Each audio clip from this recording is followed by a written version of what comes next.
You get on Air Force One and already it's an exciting experience. I mean, the chills are running through you. You climb up into the cabin.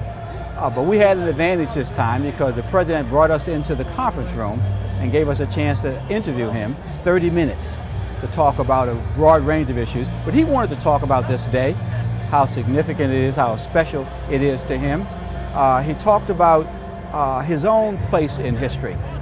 He said that as a measure of change, his election doesn't compare to the Emancipation Proclamation or the adoption of the 13th, 14th, 15th Amendment, or even the passage of the Civil Rights Acts of the 1960s. He thought that we should focus more on the historic meaning of the day and not simply on his presence here as the nation's first black president.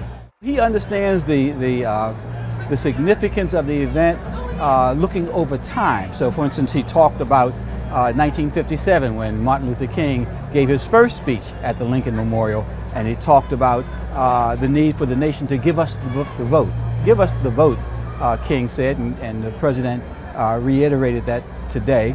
And also he talked about the significance of the vote and his concern that Shelby versus Holder, the Supreme Court decision that rolls back a part of the Voting Rights Act, may in fact threaten some of the progress made by the Voting Rights Act because of the lack of pre-clearance that will be required now for some jurisdictions that maybe haven't gotten the message that America today is a democratic society in which everybody ought to have equal opportunity at the polls. Just being in the presence of a president, I mean, it's significant to be in the presence of Barack Obama. I'm African American, he's African American. I live for this day.